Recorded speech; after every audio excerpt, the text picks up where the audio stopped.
India versus Australia 5th test day 3. 10 ఏళ్ల తర్వాత border Gavaskar ట్రోఫీలో భారత జట్టుకు బిగ్ షాక్ తగిలింది.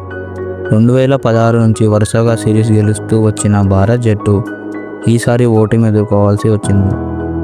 దీంతో తొలిసారి 5 టెస్ట్ సిరీస్ నిర్వహిస్తున్న సంగతి తెలిసిందే. 3-1 తేడాతో ఆస్ట్రేలియా జట్టు బోర్డర్ గవాస్కర్ ట్రోఫీని దక్కించుకుంది. సిడ్నీలో జరిగిన 5వ టెస్టులో భారత్ జట్టు ఘోర పరాజయం పాలైంది. 162 పరుగుల లక్ష్యంతో బరిలోకి దిగిన ఆస్ట్రేలియా జట్టు కేవలం 4 వికెట్లు కోల్పోయి టార్గెట్ సాధించింది. దీంతో ఆస్ట్రేలియా జట్టు బోర్డర్ గవాస్కర్ ట్రోఫీని 3-1 తేడాతో దక్కించుకుంది. ఈ ఓటమితో భారత్ జట్టు WTC ఫైనల్ నుంచి అధికారికంగా తప్పుకుంది. కాగా బుమ్రా 4వ ఇన్నింగ్స్ నుంచి తప్పుకోవడంతో భారత్ జట్టు బౌలింగ్ బలహీనంగా మారింది. ఈ అవకాశాన్ని సద్వినియోగం చేసుకున్న ఆస్ట్రేలియా జట్టు 2 ఇన్నింగ్స్లో ఆధిపత్యం చూపించింది.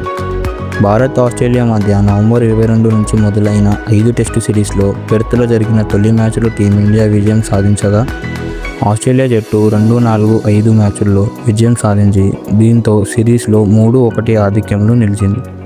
బ్రిస్బేన్లో జరిగిన 3 మ్యాచ్ డ్రా అయింది. 10 ఏళ్ల తర్వాత ఆస్ట్రేలియా విజయం సాధించింది. చివరిసారిగా 2014-15లో స్వదేశంలో జరిగిన 4 మ్యాచ్ల టెస్టు సిరీస్లో భారత్ను 2-0తో ఓడించిన ఆస్ట్రేలియా సిరీస్ను గెలుచుకుంది. అప్పటి నుంచి 4 సిరీస్లను భారత్ వరుసగా గెలుచుకొచ్చింది.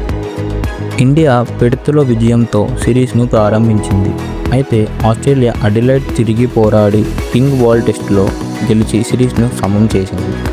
బ్రిస్బేన్లో జరిగిన మ్యాచ్ డ్రాగా ముగిసింది.